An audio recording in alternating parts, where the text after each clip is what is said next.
Price the Lord. കർത്താവിൻ്റെ ധന്യനാമം ഈ ശാന്തസുന്ദരമായ സന്ധ്യയിൽ വാഴ്ത്തപ്പെടട്ടെ.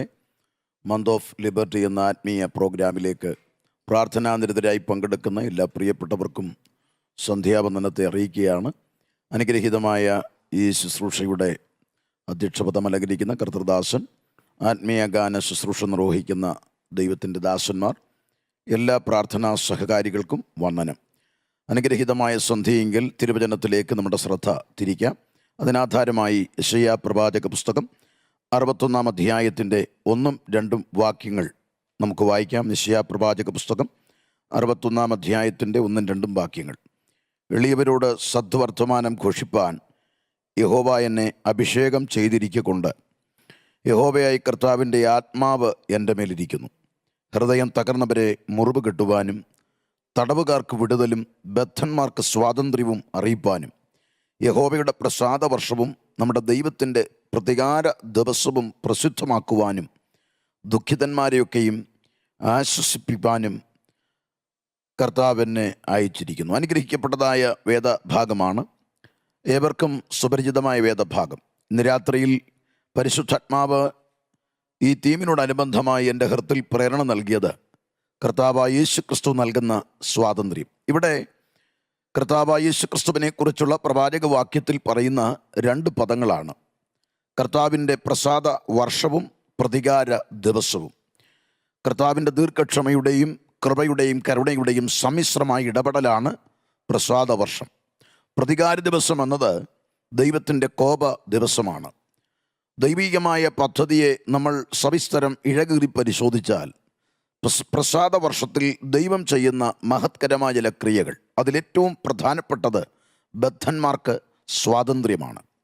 ഈ അനുഗ്രഹിക്കപ്പെട്ടതായ കൂടിവരവിൽ പ്രാർത്ഥനയോടെ പങ്കെടുക്കുന്ന പ്രിയപ്പെട്ടവരോട് പരിശുദ്ധാത്മാവിന് നൽകാനുള്ള ദൂത് ബദ്ധന്മാരുടെ സ്വാതന്ത്ര്യം.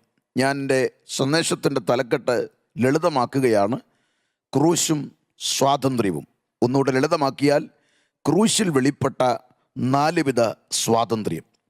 കർത്താവായ യേശുക്രിസ്തുവിനെ കുറിച്ച് പ്രവാചക വര്യൻ്റെ പ്രവചനത്തിലൂടെ ഇന്ന് രാത്രിയിൽ നാം കടന്നു പോകുമ്പോൾ, ഇന്ന് രാത്രി മനസ്സിലാക്കേണ്ടതായ ചില അതിപ്രാധാന്യമേറിയ സംഗതികൾ. കർത്താവായ യേശുക്രിസ്തുവിൻ്റെ കാൽവറിയിലേക്ക് കണ്ണോടിക്കുമ്പോൾ അവിടെ വെളിപ്പെട്ട ഏറ്റവും വലിയ ദൈവിക ഇടപെടൽ, പിതാവായ ദൈവത്തിൻ്റെ സ്നേഹത്തിൻ്റെ ഏറ്റവും വലിയ പൂർണ്ണത. കർത്താവായ യേശുക്രിസ്തു മാനവകുലത്തോട് കാട്ടിയ കൃപയും കരുണയും ദയയും മനസ്സലിവും, ഇതൊരുമിച്ച് സമ്മേളിക്കുന്ന അപൂർവ നിമിഷമാണ് കാൽവറിയുടെ കുലക്കളം. കർത്താവായ യേശുക്രിസ്തുവിൻ്റെ കഷ്ടതയും ബലിമരണവും ഇഴകീറി പരിശോധിച്ചാൽ നിരവധി ആത്മീയ സത്താവിശേഷങ്ങൾ ലഭ്യമാകും. അതിലേറ്റവും പ്രാധാന്യമേറിയ കാര്യം, കർത്താവായ യേശുക്രിസ്തുവിൻ്റെ കാൽവറി കുലക്കളത്തെ അയവിറക്കുന്ന ഓരോ ആത്മീയൻ്റെ അകതാരിലും വ്യത്യസ്തമായ അനുഭവം ഉണ്ടാകുന്നു. പൗലോസ്ലീഹയുടെ വാക്ക് കടമെടുത്താൽ ധന്യനായ പൗലോസ്ലീഹ പറയുന്നു, ക്രൂശിൻ്റെ വചനം എനിക്ക് ദൈവശക്തിയാകുന്നു എന്നാണ്. എന്നാൽ ഇന്ന് രാത്രിയിൽ ഞാൻ പറയാൻ ആശിക്കുന്നത് ക്രൂശും 4 വിധ സ്വാതന്ത്ര്യവും. കർത്താവായ യേശുക്രിസ്തുവിൻ്റെ കഷ്ടതയുടെ ആരംഭവും അവസാനവും 2 സ്ഥലങ്ങളോടനുബന്ധമായിട്ടാണ്. ഗത്സമേന മുതൽ ഗോൽഗോത്ത വരെ.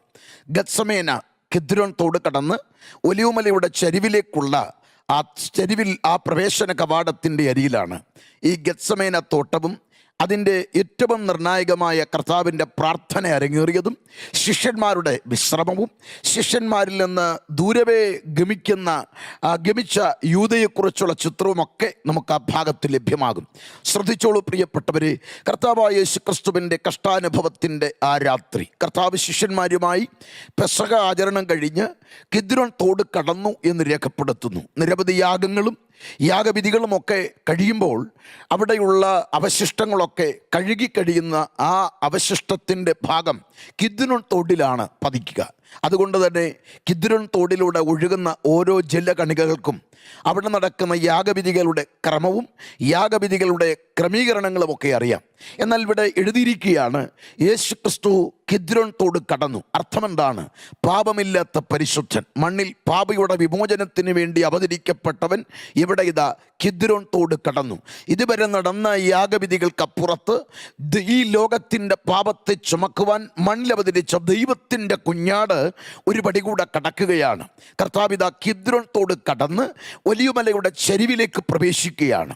ആ ഒലിവുമലയുടെ ചരിവിലുള്ള ഗത്സമേന തോട്ടം, എണ്ണച്ചക്കെന്ന വാച്യാർത്ഥം ഉൾക്കൊള്ളുന്ന ആ തോട്ടം, കർത്താവ് ശിഷ്യഗണങ്ങളുമായി പ്രവേശിക്കുക. 8 പേർ മലയടിവാരത്തിലാണ്. മൂവർ സംഘം യേശുവിനോടൊപ്പം ആ ഗത്സമേനയുടെ പ്രവേശന കവാടത്തിൻ്റെ അരികത്തെത്തി. അവിടെയുള്ള കാവൽമാടത്തിൻ്റെ അരികിൽ ശിഷ്യന്മാരെ മൂവരെ ഇരുത്തിയിട്ട് ഒരു കല്ലേറ് ദൂരം നസറായൻ വാങ്ങിപ്പോയി. പോകും മുൻപ് ശിഷ്യന്മാരോട് പറഞ്ഞു, എന്നോടുകൂടെ ഉണർന്നിരുന്ന് പ്രാർത്ഥിപ്പീൻ. ആ പ്രാർത്ഥന കർത്താവ് നടത്തി. ശിഷ്യന്മാരുടെ അരികത്തേക്ക് വരുമ്പോൾ അവർ ഗാഢനിദ്രയിലാണ്ട് കിടക്കുന്നു. കർത്താവ് ചോദിച്ചു, എന്നോടുകൂടെ ഉണർന്നിരുന്ന് പ്രാർത്ഥിപ്പാൻ കഴിഞ്ഞില്ലയോ? അവർ വീണ്ടും അവരുടെ സാഹചര്യങ്ങൾക്കനുസൃതമായി അവർ ഉറക്കത്തിലേക്ക് വഴുതി വീഴുന്നു. നസ്രായൻ്റെ 2ാം പ്രാർത്ഥന രേഖപ്പെടുത്തുന്ന ഇങ്ങനെയാണ്: പിതാവേ, കഴിയുമെങ്കിൽ ഈ പാനപാത്രം എങ്കിൽ നിന്ന് നീങ്ങിപ്പോകണം, എങ്കിലും എൻ്റെ ഇഷ്ടമല്ല, അവിടുത്തെ ഇഷ്ടം എന്നിൽ ഭവിക്കട്ടെ. കാരണം സകല മാനവകുലത്തിൻ്റെയും പാപത്തെ നിറച്ചു വെച്ച പാനപാത്രം ഗത്സമേനയുടെ വിരിമാറിലിതാ നസ്രായൻ്റെ മുൻപിൽ വെളിപ്പെടുകയാണ്. നസ്രായൻ്റെ പ്രാർത്ഥന, കഴിയുമെങ്കിൽ ഇത് നീങ്ങണം, എങ്കിലും എൻ്റെ ഇഷ്ടമല്ല, അവിടുത്തെ ഇഷ്ടം. ശിഷ്യന്മാരുടെ അരികത്ത് വരുമ്പോൾ അവർ വീണ്ടും ഗാഢനിദ്രയിലാണ്. നസ്രായൻ പറഞ്ഞു, ഉറങ്ങി ആശ്വസിച്ചു കൊള്ളുവീൻ. ശേഷം ഇതാ 3ാമത്തെ പ്രാർത്ഥന മത്തായി എഴുതുകയാണ്. അതേ വാചകം ചൊല്ലി അവൻ പ്രാർത്ഥിച്ചു. ലൂക്കോസ് പറയുന്നു, ഉടനെ യേശുവിൻ്റെ ശരീരം വെട്ടി വിയർത്തു. അവൻ ഉറക്ക കരഞ്ഞു എന്നാണ്, നിലവിളിച്ചു എന്ന് രേഖപ്പെടുത്തുന്നു. ലൂക്കോസ് പറയുകയാണ്, ഉടനെ യേശുവിൻ്റെ വിയർപ്പ് കണങ്ങൾ നിലത്തു വീഴുന്ന വലിയ ചോരത്തുള്ളി പോലെയായി. അവൻ പ്രാണവേദനയിലായി. എന്തുകൊണ്ട് ഈ പദങ്ങളൊക്കെ ഉപയോഗിച്ചു എന്നല്ലേ? ആ രാത്രി കർത്താവ് അനുഭവിച്ച വേദനയുടെ ആഴം. കർത്താവായ യേശുക്രിസ്തു ഗത്സമേനയുടെ വിരിമാൽ നടത്തിയ പ്രാർത്ഥനയുടെ ആകത്തുക. ആർക്കു വേണ്ടിയാണ് പ്രാർത്ഥിച്ചത്? എന്തിനു വേണ്ടിയാണ് പ്രാർത്ഥിച്ചത്? അതിൻ്റെ ഏക ലക്ഷ്യവും ഏക അർത്ഥവും ഗ്രഹിക്കാൻ കൊലോസ്യ ലേഖനത്തിൽ 2-ാം അധ്യായം അതിൻ്റെ 14-ാം വാക്യത്തിലുണ്ട്. അതിക്രമങ്ങളൊക്കെയും നമ്മോട് ക്ഷമിച്ച് ചട്ടങ്ങളാൽ നമുക്ക് വിരോധവും പ്രതികൂലവുമായിരുന്ന കൈയെഴുത്ത് മായിച്ച് ക്രൂശിൽ തറച്ചു. അർത്ഥം, കർത്താവായ യേശുക്രിസ്തു ക്രൂശിൽ തറയ്ക്കും മുൻപ് മാനവകുലത്തിനെതിരെ എഴുതിയ ആ കൈയെഴുത്ത് മായിച്ചു. അങ്ങനെങ്കിൽ ഗത്സമേനയിലെ പ്രാർത്ഥനയുടെ ആകത്തുക എന്താണ്? മാനവകുലത്തിൻ്റെ കൊടിയ പാപമെന്ന കാളകൂട വിഷത്തേക്കാൾ ഭയാനകമായ ആ ഭീകര അന്തരീക്ഷത്തിൽ അകപ്പെട്ട മാനവൻ രക്ഷപ്പെടാൻ വേണ്ടി പാപമില്ലാത്ത പരിശുദ്ധനിതാ ദൈവസന്നിധിയിലേക്ക് കയറിപ്പോകയാണ്. എനിക്കും നിനക്കും വേണ്ടി പാപം നമ്മെ വല്ലാതെ പിടിമുറുക്കി ദൈവത്തിന് ശത്രുക്കളാക്കി മാറ്റുമ്പോൾ ഈ രാത്രി ആത്മാവ് ഓർമ്മിപ്പിക്കുന്നത്, സ്നേഹിത, നിന്റെ പാപത്തിൻ്റെ ഭീകരതയെ നിന്നിൽ നഴിച്ചു മാറ്റി ആശ്വാസവും സമാധാനവും നൽകാൻ നസറായൻ നിനക്കു വേണ്ടി ഗത്സമേനയിൽ വീണുകിടന്ന് പ്രാർത്ഥിക്കുക. അവൻ പ്രാണവേദനയിലായി. കാരണം പലസ്തീൻ്റെ മണ്ണിൽ ആ രാത്രി മരം കൊച്ചുന്ന തണുപ്പുള്ള രാത്രിയാണ്, അതിശൈത്യമേറിയ രാത്രി. പുറത്തങ്ങനെ ആരും ഇറങ്ങില്ല, വെളിമ്പ്രദേശത്താരും ഉറങ്ങാറില്ല. അത്ര അതിശൈത്യമായ ആ രാത്രി നസ്രായൻ വെട്ടി വിയർത്തു എന്ന് പറയുമ്പോൾ അവൻ്റെ ശരീരത്തിലേക്ക്, രക്തധമനികളിലേക്ക് ഇറങ്ങിയ ആ പാപഭാരത്തിൻ്റെ ആഴം ഈ രാത്രി ഈ സന്ദേശത്തിൻ്റെ ആമേൻ ചുവട് പിടിച്ചിരിക്കുന്ന പ്രിയപ്പെട്ടവരോട് ആത്മാവിടപെടുകയാണ്. നീ ഇന്ന് രാത്രി സന്ദേശം തീരും മുൻപ് കാൽവറിയുടെ ഗിരിമുകളിലേക്ക് നോക്ക്.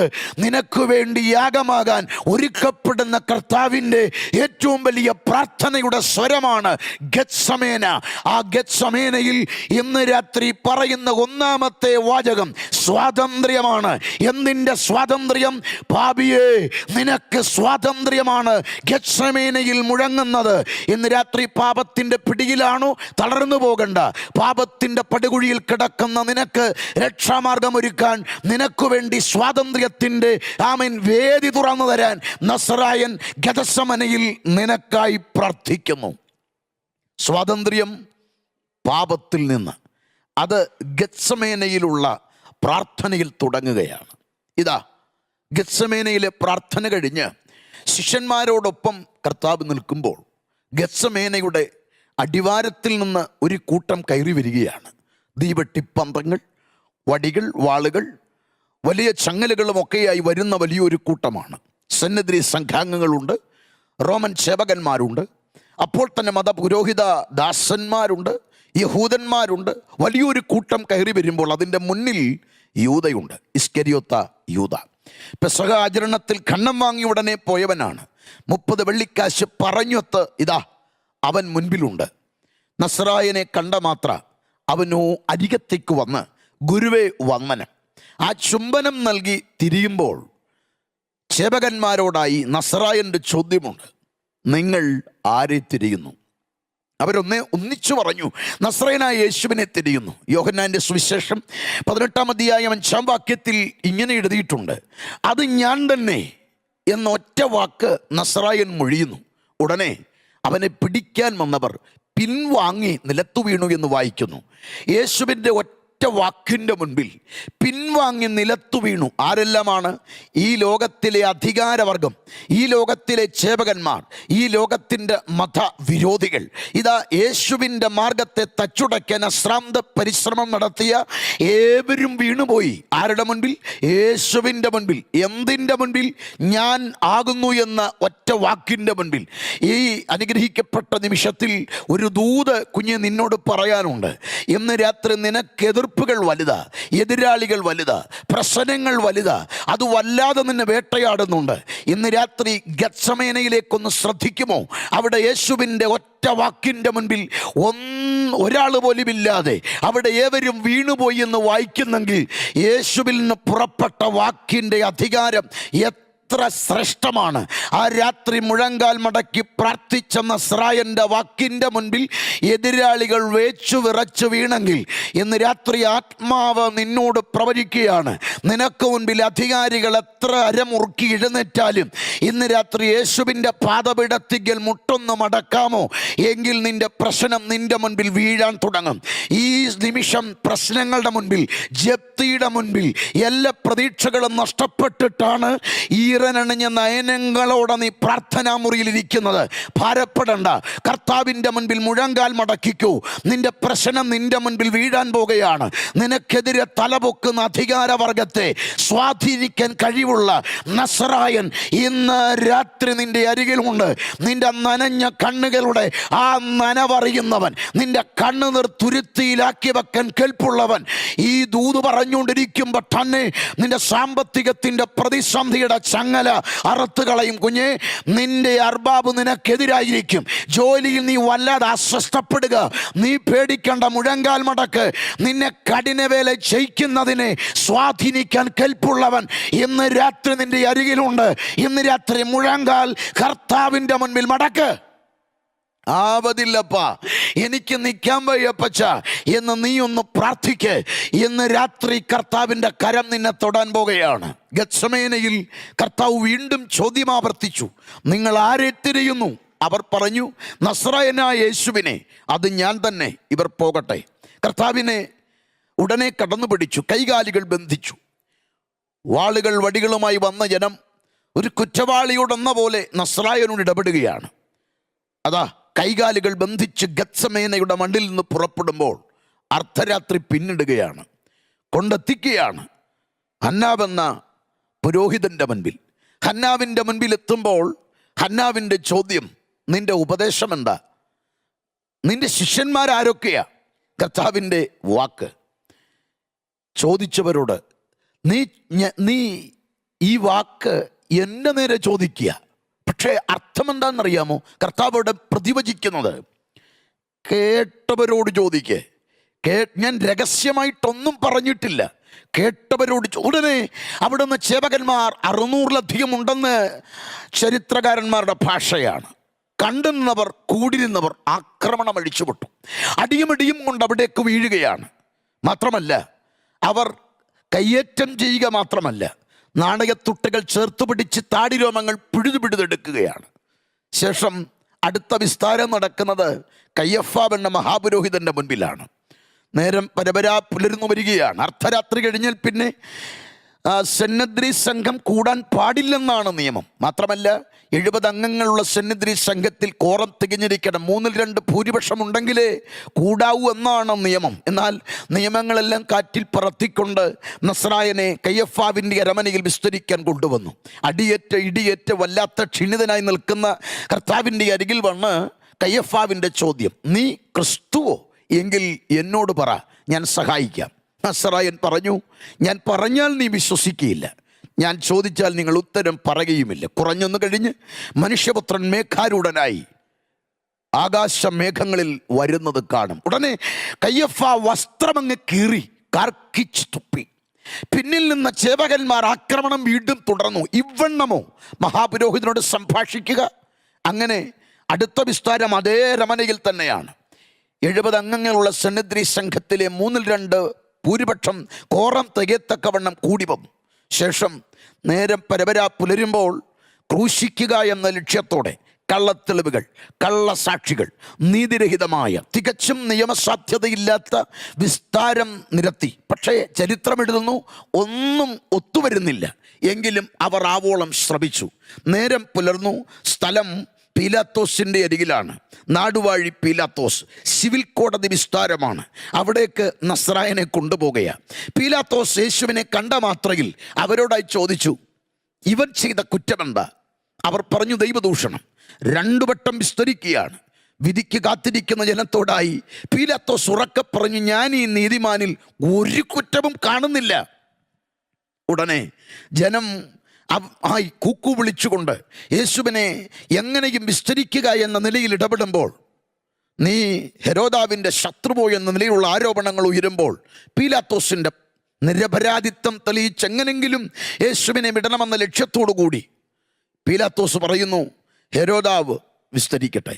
കാര്യം ഗലീല പ്രവിശ്യയുടെ ചക്രവർത്തിയാണ് ഹെരോദാവ്.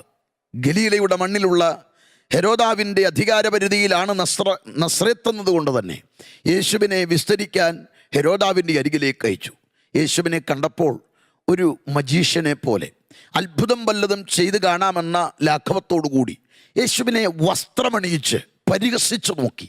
ചോദ്യങ്ങൾ ഓരോന്നുയർത്തി. നീ യഹൂദന്മാരുടെ രാജാവോ? നീ ക്രിസ്തുവോ? പല ചോദ്യങ്ങൾ ഹെരോദാവ് ഉയർത്തിയിട്ടും നസ്രായൻ ഒന്നും മിണ്ടിയിട്ടില്ല. മറ്റ് കർത്താവിനെ വിസ്തരിച്ച ഇടങ്ങൾ, ഹന്നാവിൻ്റെ മുൻപിൽ, കയ്യഫാവിൻ്റെ മുൻപിലും പീലാത്തോസിൻ്റെ മുൻപിലും ഓരോ മറുപടികൾ പറഞ്ഞ നസ്രായൻ ഹെരോദാവിൻ്റെ മുൻപിൽ മാത്രം മൗനമായി. കാരണം ഹെരോദാവ് ഗലീലയുടെ അധികാരമുള്ളയാളാണ്. യേശുവിനെ കണ്ടപ്പോഴേ മനസ്സിലായി, ഇവൻ ഈ ആരോപണങ്ങൾക്കൊന്നും പാത്രീഭൂതനല്ല, ഇവൻ നിരപരാധിയാണ്. കാരണം ഇവനൊരു മജീഷ്യനെ പോലൊരു സാധുവാണ്. ഇവൻ്റെ വിടുവായിത്തരമാണെന്നാണ് ചക്രവർത്തി കരുതിയത്. അതുകൊണ്ട് തന്നെ എന്തെങ്കിലും അനുകൂലമായ ഇടപെടലുണ്ടായാൽ, പരിഹാസത്തെ തുടർന്നുള്ള ഏതെങ്കിലും ഒരു അനുകൂല വാക്കുണ്ടായാൽ വെറുതെ വിടുക. ആ ലക്ഷ്യത്തോടെയാണ് ധൂമ്രവസ്ത്രം അണിയിച്ചു എന്നെഴുതുന്നത്. ചരിത്രം പരിശോധിക്കുമ്പോൾ ഹെരോദാവിൻ്റെ മുൻപിൽ വിസ്താരം കഴിഞ്ഞൊരു കുറ്റവാളി പുറപ്പെട്ടാൽ മരണവിധിക്കോ കൽത്തുറുങ്കും ആജീവനാന്തം കിടക്കേണ്ട വ്യക്തിയാണെങ്കിൽ കറുത്ത വസ്ത്രമോ ഇല്ല എങ്കിൽ ചുവന്ന വസ്ത്രമോ അണിയിക്കുകയാണ് നിയമം. എന്നാൽ യേശുവിനെ ഹെരോദാവ് വിസ്തരിച്ചിട്ട് തിരികെ അയക്കുന്നത് കറുപ്പോ ചുവപ്പോ അല്ല, ധൂമ്രവസ്ത്രമല്ല, കറുത്ത വസ്ത്രമല്ല, പിന്നെയോ ശുഭ്രവസ്ത്രമാണ്. എന്താ അതിൻ്റെ അർത്ഥം? ശുഭ്രവസ്ത്രം ഒരു വ്യക്തിയെ അണിയിച്ചാൽ അത് പുറം ലോകത്തോട് പറയുന്നത് കുറ്റം തെളിയിക്കപ്പെട്ടിട്ടില്ല, ഈ വ്യക്തി നിരപരാധിയാണ്. അങ്ങനെ ഉള്ളപ്പോൾ ഇതാ ഈ കർത്താവിനെ ഹെരോദാവ് അണിയിച്ചതും ധൂമ്രവസ്ത്രമല്ല, കറുത്ത വസ്ത്രവുമല്ല, ഇതാ ശുഭ്രവസ്ത്രമാണ്. അപ്പോൾ ഹെരോദാവിൻ്റെ പറയാതെ പറയുന്ന വാക്കെന്താണ്? ഇവൻ നിരപരാധിയാണ്. എന്നിട്ടും യേശുവിനെ ഇതാ തകർത്ത് കളവാൻ യഹോവയ്ക്ക് ഇഷ്ടം തോന്നി എന്ന വാക്കല്ലേ ഇവിടെ പ്രസക്തമായി വരുന്നത്? ആ ഭാഗം എന്ന് ചിന്തിച്ചോളൂ എൻ്റെ പ്രിയപ്പെട്ടവരെ. ഈ പീലാത്തോസിൻ്റെ അരികിൽ നിന്നിലേക്ക് ഹെരോദാവ് വീണ്ടും അയക്കുകയാണ്. യേശുവിനെ ഇതാ ഹെരോദാവ് തിരികെ അയച്ചത് കണ്ടപ്പോൾ പീലാത്തോസ് എങ്ങനെയും യേശുവിനെ വിടണമെന്ന ലക്ഷ്യത്തോടെ ജനത്തിൻ്റെ മരവിച്ച് നിൽക്കുന്ന മനസ്സാക്ഷി കണ്ടിട്ട് എങ്ങനെയെങ്കിലും വിട്ടയക്കണമെന്ന ആ വലിയ ധാരണയോടെ ചോദിച്ചു, നിങ്ങൾക്ക് ഞാനൊരുവനെ വിട്ടുതരില്ലയോ? ഓരോ ഉത്സവത്തിനും വിട്ടുതരുന്ന പതിവുണ്ടല്ലോ. യേശു വേണോ ബറബാസ് വേണോ? അവർ പറഞ്ഞു ബറബാസ് മതി. അതുകൊണ്ട് തന്നെ അടിപ്പിച്ച് വിട്ടയക്കാനുള്ള ശ്രമമാണ് ഇവിടെ പീലാത്തോസ് നടത്തുന്നത്. സ്ഥലം ഗബതയാണ്. 12 കൽപ്പടവുകൾ ഇറങ്ങി വരുന്ന ഒരു വലിയ കൽത്തളമാണ്.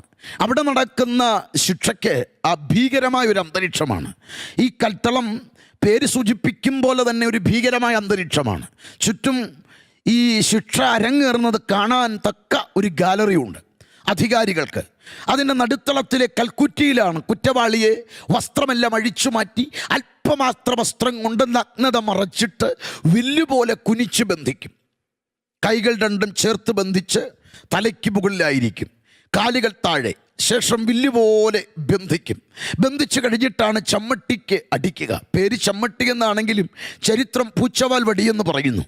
മറ്റു ചില ഭാഷാന്തരങ്ങളിൽ തേളെന്നാണ്. മറ്റ് ചില ചരിത്രകാരന്മാരുടെ ഭാഷയിൽ ഇത് അർത്ഥമരണമെന്നാണ്. കാരണം കുതിരയുടെ തുകൽ പിരിച്ചുണ്ടാക്കിയ ചമ്മട്ടിയാണ്. ഒട്ടകത്തോലും ചേർത്തിട്ടുണ്ടെന്ന് പണ്ഡിതമതം.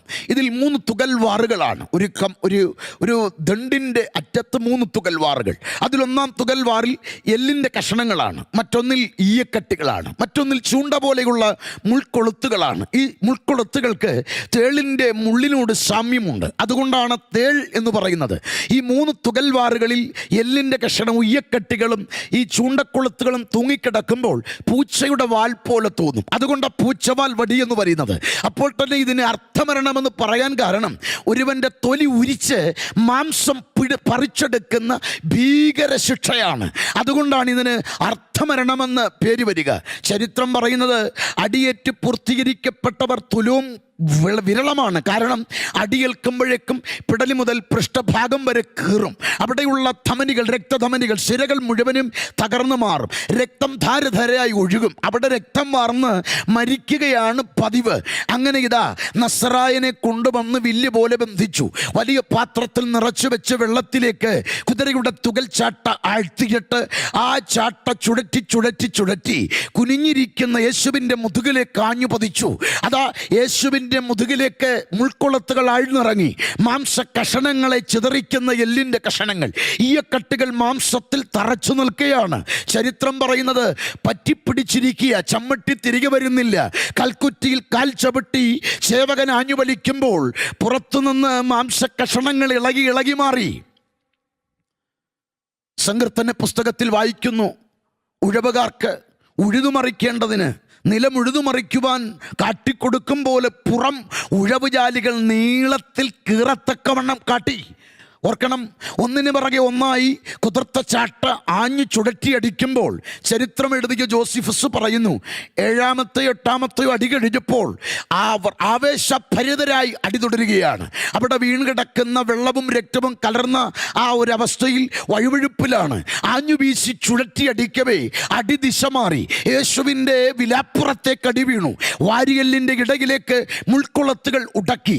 സേവകൻ ദാക്ഷിണ്യം കൂടാതെ ആഞ്ഞു വലിക്കുമ്പോൾ വാരിയല്ലിൽ നിന്ന് മാംസം അടർന്നി മാറി. അവിടെ ചരിത്രം എഴുതുന്നു, അവൻ്റെ അസ്ഥികൾ കാണത്തക്കവണ്ണം പുറത്തു വന്നു. അപ്പോഴും ഒരു പ്രവചനം സൂക്ഷ്മമായി നിവൃത്തിയാകുകയാണ്. അവൻ്റെ അസ്ഥിയിൽ ഒന്നുപോലും ഒടിഞ്ഞു പോകയില്ല എന്ന ആ പ്രവചനം നിവൃത്തിയും അവിടെ നിറവേറുകയാണ്. ഓർക്കണം, ഒന്നിന് പിറകെ ഒന്നായി അടിച്ച് തകർത്തിട്ട് കൈയുടെ കെട്ടടിച്ച് മലർത്തി കിടത്തുമ്പോൾ കൈകൾ 2 ചവിട്ടിപ്പിടിച്ച് മാറും അടിച്ചങ്ങ് തകർത്തു. യാഗമൃഗത്തിൻ്റെ തൊലി ഉരിക്കുന്ന പോലെ നസ്രായനെ ആ ഗബതയുടെ മണ്ണിൽ തകർത്ത് തരിപ്പണമാക്കുക. കീറലുകളും മുറിവുകളുമായി നസ്രായൻ അവിടെ കിടക്കുക. വിട്ടില്ല കാവാലികന്മാർ, പിടിച്ചെഴുന്നേൽപ്പിച്ച് നിർത്തി. ശേഷം വിജയിച്ചു വരുന്ന സൈന്യാധിപന് കൊടുക്കുന്ന ബഹുമതി പോലെ ഒരു ഞാങ്ങണയുടെ കൊമ്പ് വെട്ടി കയ്യിൽ പിടിപ്പിച്ചു. ധൂമ്രവസ്ത്രം അണിയിച്ചു. തലയിൽ 6 ഇഞ്ച് നീളമുള്ള മുള്ളുകൾ നിറഞ്ഞ മുൾക്കിരീടമായി ശിരസിലേക്ക് വെച്ചു. ചുറ്റും സേവകന്മാർ മുട്ടുകുത്തി. അവരൊന്നിച്ചു പറഞ്ഞു, യഹൂദന്മാരുടെ രാജാവേ, ജയ ജയ ജയ. കത്തിയെരിയുന്ന വേദന, അത് സഹിക്കാനുള്ള ശക്തി മുഴുവനും വാർന്നു പോകുന്ന ചോരയിലൂടെ ചോർന്നു പോയിട്ട് അനങ്ങാൻ കഴിയാതെ ഇറുന്നു തൂങ്ങിയ മാംസ കഷണങ്ങളുമായി അടിയേറ്റ് വീർത്ത കവിൾത്തടങ്ങളും അടിയേറ്റ് നീലിമയാർന്ന ആ ചുണ്ടുകളുമായി നസ്രായൻ അവിടെ നിൽക്കുക. സേവകന്മാരുടെ നടുവിൽ മറ്റൊരുവൻ ഈ നിൽപ്പ് കണ്ട് കോപത്താൽ അവിടെ കിടന്ന് മരക്കോലെടുത്ത് ശിരസിലേക്ക് ആഞ്ഞടിച്ചു എന്ന് ചരിത്രം. ജോസഫസ് പറയുകയാണ്, ഉടനെ 6 ഇഞ്ച് നീളമുള്ള മുള്ള് കൺപോളയെ തുരന്ന് പുറത്തേക്ക് വന്നു. അവൻ ആ കൽത്തളത്തിൽ വീണു. ഇത് കണ്ട് പരിഹാസം തുടരുകയാണ്. മരിച്ചവനെ ഉയർപ്പിച്ചവൻ ദാ കിടക്കുന്നു, ചെകിടന് കേൾവി കൊടുത്തവൻ ദാ കിടക്കുന്നു, സ്ഥലമൊരുക്കാൻ പോകുമെന്ന് പറഞ്ഞവൻ ദാ കിടക്കുന്നു. പക്ഷേ അവനവിടെ വെച്ചിട്ടെഴുന്നേറ്റു. ഇന്ന് രാത്രി ഈ സന്ദേശത്തിൻ്റെ മുൻപിൽ ഈറനണിഞ്ഞ നയനങ്ങളോടിരിക്കുന്ന കുഞ്ഞെ, നിന്നോട് ആത്മാവ് ദൂതിടപെടുക.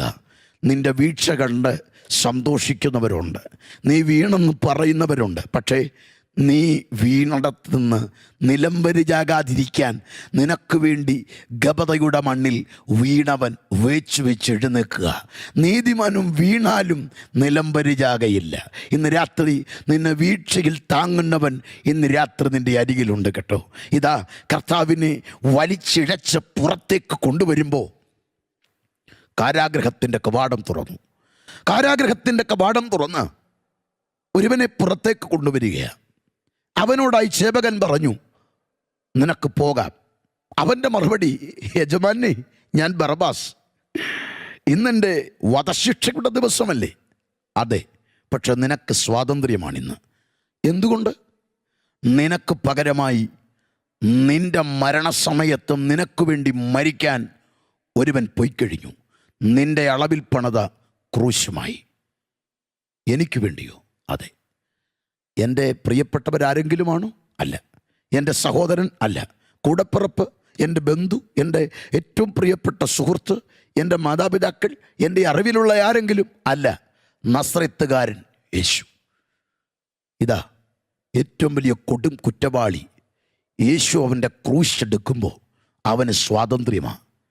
പാപിയുടെ സ്വാതന്ത്ര്യം യേശുവിലൂടെ. യേശുവിൻ്റെ ക്രൂശീകരണം പാപിക്ക് സ്വാതന്ത്ര്യമാണ്. ഇന്ന് രാത്രി കുഞ്ഞെ, ആർക്കും വേണ്ടാത്തതാ നീ, പക്ഷേ യേശുവിന് നിന്നെ വേണം. ആരാലും നീ ഒഴിവാക്കപ്പെട്ടതാ, ഒറ്റപ്പെട്ടതാ. ഇന്ന് രാത്രി യേശുവിന് നിന്നെ വേണം. എല്ലാ പ്രതീക്ഷകളും നഷ്ടപ്പെട്ടു, ഇനി ജീവിതം മടുത്തു, ആത്മഹത്യ മാത്രം അരുത്. യേശു നിന്നെ സ്നേഹിക്കുകയാണ്.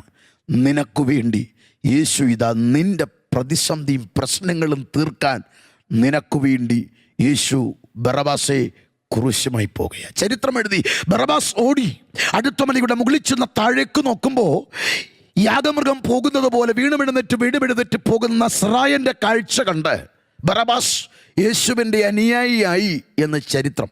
ഓർക്കുക പ്രിയപ്പെട്ടവരെ, ഗത്സമേന പാപിക്ക് വേണ്ടി പ്രാർത്ഥനയാണെങ്കിൽ ഗബതയിൽ കർത്താവ് അനുഭവിച്ച പങ്കപ്പാട് ആ ക്രൂശ് ചുമലിൽ ഏൽക്കുമ്പോൾ പാപിക്ക് സ്വാതന്ത്ര്യത്തിൻ്റെ പ്രഖ്യാപനമാണ്.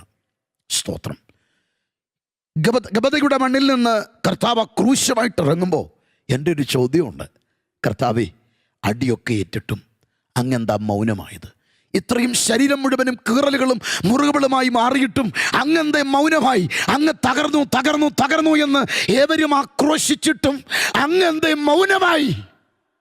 രോമം കത്തിരിക്കുന്നവരുടെ മുൻപാകെ മിണ്ടാതിരിക്കുന്ന ആടിനെ പോലെ അങ്ങ് മൗനമായത് എന്താ? കർത്താവിൻ്റെ മറുപടി എന്താണെന്നറിയാമോ? സമയം വരുമ്പോൾ ഞാൻ നേരോടെ വിധിക്കും. സമയം വരുമ്പോൾ ഞാൻ നേരോടെ വിധിക്കും. ഇപ്പോൾ അവർ തുപ്പേണ്ട സമയമാണ്. ഇപ്പോൾ ഞാൻ മുറിവ് അനുഭവിക്കേണ്ട സമയമാണ്. ഇപ്പോൾ ഞാൻ കന്നത്തടി ഏൽക്കേണ്ട സമയമാണ്. ഇപ്പോൾ ഞാൻ മുൾക്കിരീടം ശിരസിൽ ഏൽക്കേണ്ട സമയമാണ്. ഇപ്പോൾ ഞാൻ അപമാനിക്കപ്പെടേണ്ട സമയമാണ്. ഇപ്പോൾ ഞാൻ വെറുക്കപ്പെടേണ്ട സമയമാണ്. ഇപ്പോൾ ഞാൻ ക്രൂശ് ചുമക്കേണ്ട സമയമാണ്. എൻ്റെ സമയം വരുന്നുണ്ട്. എപ്പോഴാ കർത്താവേ അങ്ങയുടെ സമയം? വെളിപ്പാട് കാണുന്ന യോഹന്നാൻ്റെ ഒരു പ്രഖ്യാപനമുണ്ട്.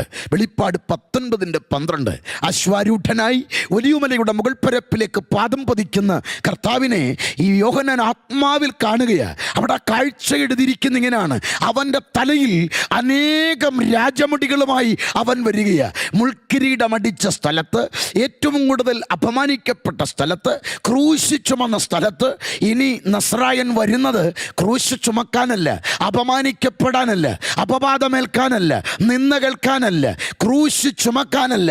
വരുന്നത് രാജാതി രാജാവായി, കർത്താതി കർത്താവായി ഈ ലോകത്തെ അടക്കി ഭരിക്കാനാണ്. ഇന്ന് രാത്രി ഒരു ദൂത് പറയാം. എവിടെയാ നീ നിന്ന കേട്ടത്? എവിടെയാ നീ അപമാനിക്കപ്പെട്ടത്? എവിടെയാ ചെയ്യാത്ത തെറ്റിന് നീ നിന്ന കേട്ടത്? അവിടെ തന്നെ നിന്റെ തലയെ ഉയർത്തുന്ന ദൈവം ഇന്ന് രാത്രി കുഞ്ഞ് നിന്നോട് ഇടപെടുക. അഭിഷിക്ത, നീ കേട്ട ചില വാക്കുകൾ നിമിത്തം തല കുനിച്ചാ നീ നിൽക്കുന്നത്, ഒറ്റപ്പെട്ട ഈ സന്ദേശം കാണുന്നത്. ആത്മാവ് നിന്നോട് പ്രവചിക്കുന്ന ദൂതെന്താണെന്നറിയാമോ? നീ എവിടെ തല കുനിച്ചോ അവിടെ നിന്റെ തല ഉയർത്താൻ പോകുകയാണ്. എവിടെ നീ അപമാനിക്കപ്പെട്ടോ അവിടെ നിനക്ക് വേണ്ടി കരുതാൻ പോകുകയാണ്. ഇന്ന് രാത്രി ആത്മാവ് ചിലരെ നോക്കി പ്രവചിക്കുകയാണ്. കണ്ണുനീരോടെ വിതച്ച നിന്റെ ഈ കണ്ണുനീരുണ്ടല്ലോ, അവൻ്റെ തുരുത്തിയിലാക്കി വെച്ചിട്ട് അവൻ അവിടെയും ഇവിടെയും നടക്കുകയല്ല. അത് നിറയുന്നത് അനുഗ്രഹത്തിൻ്റെ മറുപടിയായി നിന്റെ തലമുറമേൽ, നിന്റെ കുടുംബത്തിൽ അത് പകരാൻ വേണ്ടിയാണ്. ഇന്ന് രാത്രി കണ്ണുനീരോടെ വിതച്ച നിനക്ക് ഒരാർപ്പിൻ്റെ കൊയ്ത്ത് അവൻ കരുതി വെച്ചിട്ടുണ്ട്. സമയം വരുമ്പോൾ ഞാൻ നേരോടെ വിധിക്കും. കർത്താവേ, അങ്ങ് എന്തേ മൗനമായി? പത്രോസ് തൻ്റെ ലേഖനത്തിൽ പറയുകയാണ്, ക്രിസ്തു ജഡത്തിൽ കഷ്ടമനുഭവിച്ചതുപോലെ ആ ഭാവം തന്നെ നിങ്ങളും ആയുധമായി ധരിപ്പീൻ. കർത്താവ് പറയുന്നു, ഇതൊരായുധമായിരുന്നു, ഇതൊരായുധമാണ്. എങ്ങനെ കർത്താവ് ആയുധമായത്? കർത്താവിൻ്റെ ശരീരത്തിലേക്ക് വീഴുന്ന ഓരോ അടിയും യേശുവിൻ്റെ ശരീരത്തിലെ രക്തധമനികൾ തകർക്കപ്പെട്ട് അവിടെ കർത്താവ് അനുഭവിക്കുന്ന പങ്കപ്പാടിൻ്റെ മുൻപിൽ പിശാചും അവൻ്റെ കിങ്കരന്മാരും കരുതിയത് യേശു തകരുകയാണെന്ന്.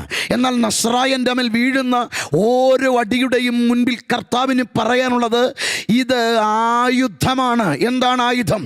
എടാ പിശാചേ, ഈ ഓരോ അടിയും മുറിവും ഞാൻ അനുഭവിക്കുമ്പോഴേ തകരുന്നത് ഞാനല്ല, തകരുന്നത് നീയാണ്.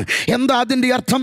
എൻ്റെ ഈ പിണരുകളാൽ നിങ്ങൾക്ക് സൗഖ്യം വന്നിരിക്കുന്നു. പിശാചേ, നീ എൻ്റെ ജനത്തിൻ്റെ മേൽ കെട്ടിവെച്ച രോഗമുണ്ടല്ലോ, ആ രോഗം, പാപം നിമിത്തം കെട്ടിവെച്ച രോഗത്തിൻ്റെ ചങ്ങലയെ അറുത്ത് കളയാൻ എൻ്റെ കർത്താവിൻ്റെ അടിപ്പിണർ ചലിക്കുകയാണ്.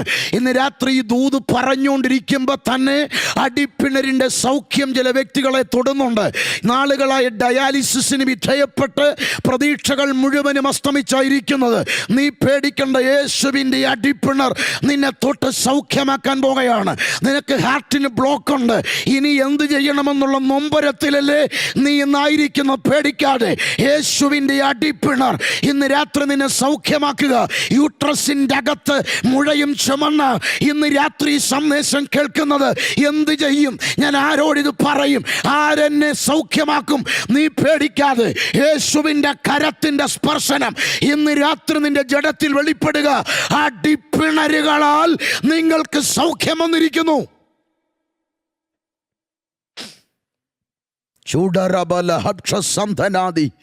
ഇന്ന് രാത്രി ഞാൻ ആത്മാവിലത് തിരിച്ചറിയുന്നുണ്ട്. ചില വ്യക്തികളുടെ മേൽ ദൈവത്തിൻ്റെ കരമിറങ്ങി വരുന്നുണ്ട്. യേശുവിൻ്റെ അടിപ്പിണർ. രോഗിയെ, നിനക്കുള്ള സ്വാതന്ത്ര്യമാണ് അവിടെ മുഴങ്ങുന്നത്. രോഗത്തിൻ്റെ ബന്ധനത്തിൽ കിടക്കുന്ന നിന്റെ സ്വാതന്ത്ര്യം മുഴങ്ങുകയാണ്. അടിപ്പിണരുകളാലുള്ള സൗഖ്യം ഇന്ന് രാത്രി പരിശുദ്ധാത്മാവ് കൈമാറുക.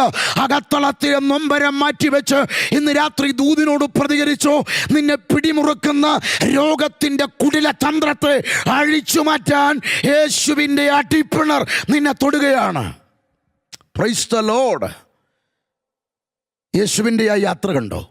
വീണും എഴുന്നേറ്റുമുള്ള യാത്ര.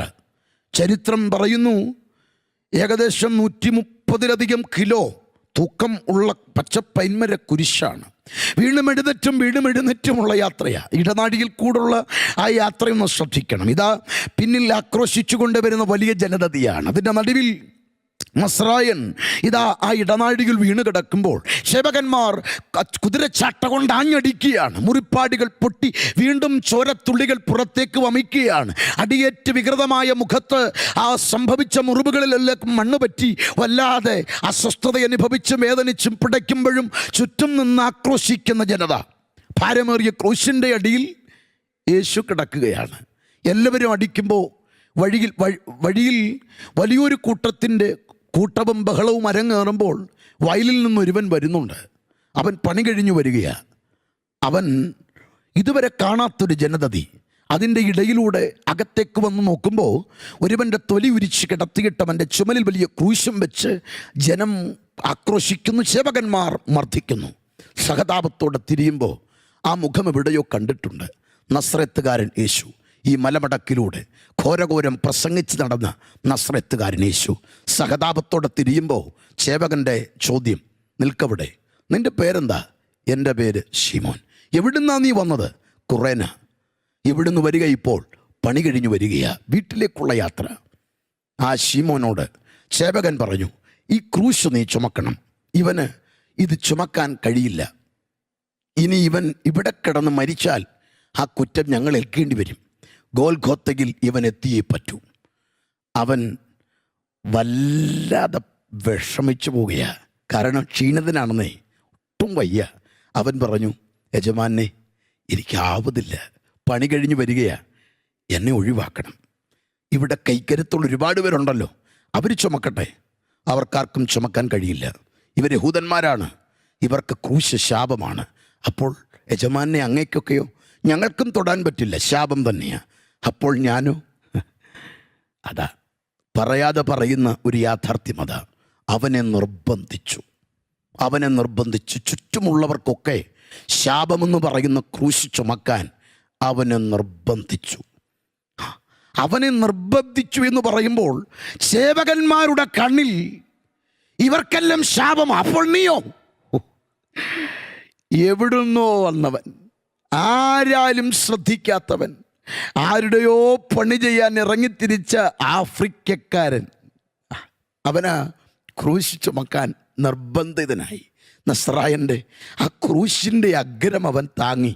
അതിൻ്റെ ഇടയിൽ കിടന്ന് പിടയ്ക്കുന്ന നസ്രായന് കരം കൊടുത്ത് എഴുന്നേൽപ്പിക്കുമ്പോൾ അടിക്കുന്നവരുടെ ഇടയിൽ വലങ്കരം തരുന്നവനെ ഒന്ന് ശ്രദ്ധിച്ചെൻ്റെ നസ്രായൻ നിറഞ്ഞ കണ്ണുകളോടെ നിൽക്കുന്ന ആ കുറേനക്കാരൻ. നസ്രായൻ ആ ക്രൂശും വാങ്ങി അങ്ങ് നടന്നു നീങ്ങിയെന്നേ ചരിത്രം അവിടെ നിന്ന് മാറുക. എന്താണെന്നറിയാമോ?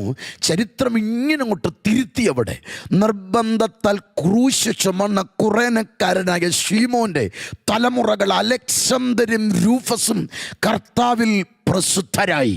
നിർബന്ധത്താൽ ക്രൂശ് ചുമക്കാൻ, നിർബന്ധത്താൽ ക്രൂശിൻ്റെ അഗ്രമൊന്ന് താങ്ങാൻ കുറേനക്കാരൻ തയ്യാറായപ്പോൾ അവൻ്റെ തലമുറയിലേക്ക് ദൈവത്തിൻ്റെ വിടുതൽ വെളിപ്പെട്ടെങ്കിൽ ആ വിടുതലിൻ്റെ പേരെന്താണെന്നല്ലേ? ശാപത്തിൻ്റെ മുഖത്തെ അവിടെ അഴിച്ചു മാറ്റിയെന്ന്. ഇന്ന് രാത്രി എന്നെ കേൾക്കുന്ന പ്രിയപ്പെട്ടവരെ, ശാപമാണോ എന്നല്ലേ? അത് ശാപം തന്നെയാ. കുറേനക്കാരൻ്റെ മേൽ വാണൊരു ശാപം. കുറേനയുടെ മണ്ണ് ശാപത്തിൻ്റെ പിടിയില. നോഹയുടെ കാലം മുതൽ നമ്മളിതിൻ്റെ പരമ്പരകൾ വായിച്ചു വരിക. നോഹ വീഞ്ഞു കുടിച്ച് മത്തനായി ആ രാത്രി തൻ്റെ മകൻ വന്ന് തൻ്റെ നഗ്നതയെ അനാവൃതമാക്കി. ഉണരുമ്പോൾ മറ്റു മക്കൾ ഓർമ്മിപ്പിക്കുമ്പോൾ നോഹയുടെ ഒരു ശാപമുണ്ട്. ഹാം ശപിക്കപ്പെട്ടവൻ.